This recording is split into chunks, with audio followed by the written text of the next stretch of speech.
करेंगे अपने लंबिकाग्र चक्र के ऊपर।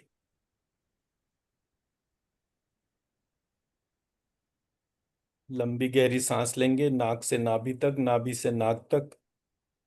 भीतर जाते हुए श्वास के साथ श्रीम, बाहर आती हुई श्वास के साथ ह्रीम। और जितनी देर ये श्वास बाहर और भीतर चलती है उतनी देर क्लीम। इस प्रकार अपने शरीर के भीतर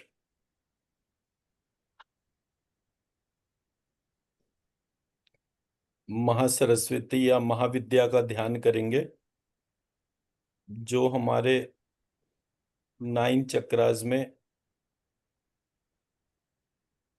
सहस्त्रार चक्र बंद में मातंगी के रूप में विराजमान है। और गंगा जी की तरह हमारे मन तत्व को निर्मल बनाते हुए पूरे शरीर में उत्तम रस की उत्पत्ति कर रही हैं, उत्तम जल की उत्पत्ति कर रही हैं। हमारे सहस्त्रार चक्र में माँ धूमावती, जिनको हम मधुवती या यूनिवर्सल कॉन्शियस भी मानते हैं, उस एक से जो पूरा शरीर बंधा हुआ है, उस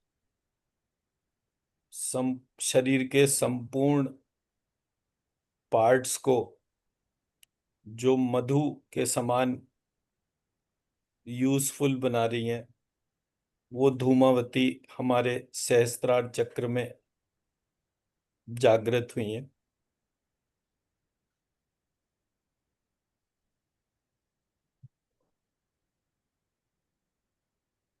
हमारे लंबिकाग्र चक्र में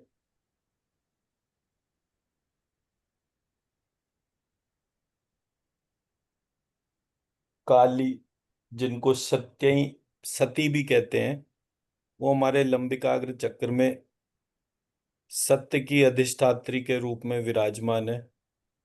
हमारा शरीर प्रत्येक स्थिति में हमेशा ये इवैल्यूएट करता है कि जो कुछ भी सत्य है उसको शरीर में ग्रहण करना है, जो असत्य भाग है उसको शरीर से बाहर करना है। इस प्रकार जो परपीचुअल है, कभी ना नष्ट होने वाला, वो शरीर में रिटेन्ड रहता है। और जो जरा सा भी नॉन परपीचुअल है वो शरीर से बाहर चला जाता है। इसके बाद हम अपने आज्ञा चक्र का ध्यान करेंगे। हमारे आज्ञा चक्र में माँ बाला, ललिता, त्रिपुर सुंदरी और षोडशी महाविद्या जो है, इसका संपूर्ण भाग, संपूर्ण शक्ति महाविद्या रूप में हमारे आज्ञा चक्र में, हमारा आज्ञा चक्र को धारण कर रही हैं।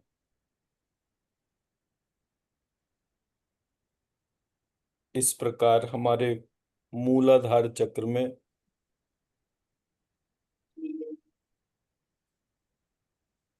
माँ भुवनेश्वरी देवी, भुवनेश्वरी महाविद्या इस संपूर्ण शरीर को धारण कर रही हैं। उनको ऑब्जर्व करेंगे।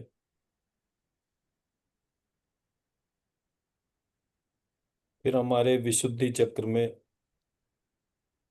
माँ छिन्नमस्ता, जिनको वज्र वैरोचनीय भी कहते हैं,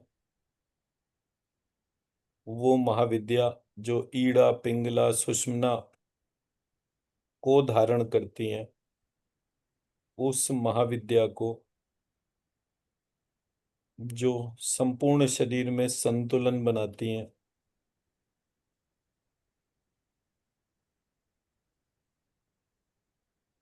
उसके बाद अनाहत चक्र में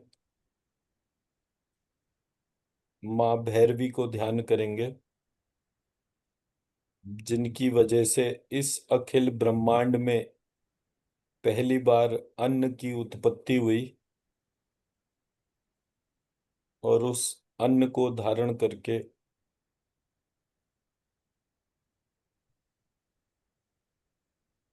हमारे शरीर को अमृत की प्राप्ति होती है।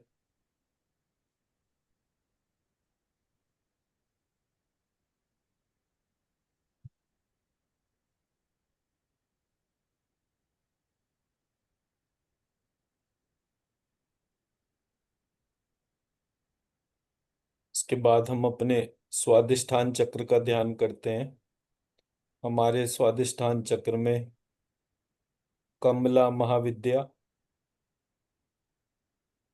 या पद्मिनी महाविद्या, जो इस शरीर को शुद्ध करना, इसके एक्सक्रीटरी सिस्टम का कंट्रोलर तथा हमारे शरीर में से जो सेलुलर रिप्रोडक्शन की पावर है, किस प्रकार वो सेलुलर रिप्रोडक्शन इस लिम्फेटिक सिस्टम के थ्रू कंट्रोल होता है, वो सब कमला महाविद्या धारण करती हैं, उसकी कंट्रोलर है। और हमारी नाभि में वास करके सब कुछ अपने नियंत्रण में रखने वाली बगलामुखी, जिनका नाम वल्गामुक्षी है,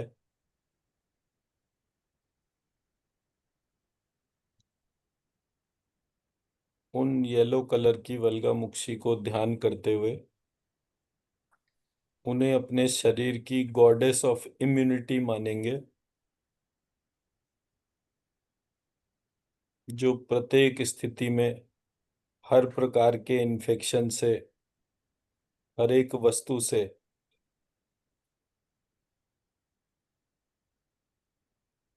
समस्त कीटाणुओं से इस शरीर की रक्षा करती हैं।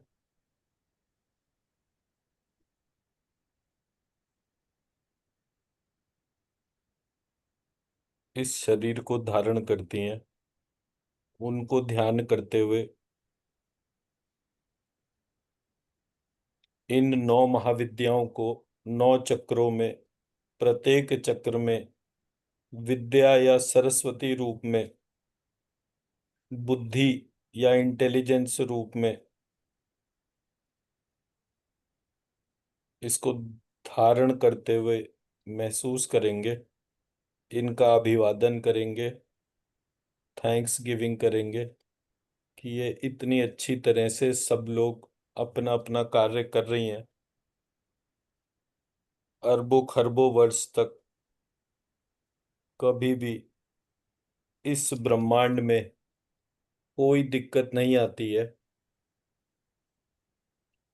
ये 9 महाविद्याएं एक होकर इस शरीर की रक्षा कर रही हैं।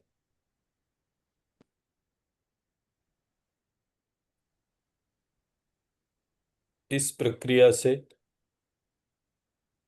इस ध्यान से हमने जो असीम ऊर्जा उत्पन्न की है, वो अपने गोत्र के ऋषियों को देंगे, अपने पितरों को देंगे, अपने माता पिता, अपनी संतान को देंगे, फिर 115 करोड़ हिंदू तथा विश्व भर में जितने भी आस्तिक हैं, उनको ये ऊर्जा प्रदान करने के बाद जो भी ऊर्जा बचती है, वो अपने लिए और स्पाउस के लिए उसको ध्यान करेंगे, उनको देंगे और ये प्रार्थना करेंगे कि इस वर्ष के अंत तक हमारे देश में मधुमेह मुक्त भारत की स्थापना हो, तथा ऑस्ट्रेलिया को हम स्किन कैंसर और थायराइड कैंसर, न्यूरोमस्कुलोस्केलेटल डिसऑर्डर, इन तमाम रोगों से ये जितने भी आयुर्वेद के उपासक हैं वो उस पूरे राष्ट्र को इस रोग से मुक्त कर सके, ऐसी हमारी प्रार्थना है। ऐसी हमारी प्रार्थना है। ऐसी हमारी प्रार्थना है। ऐसा ही हो। ऐसा ही हो। ऐसा ही हो।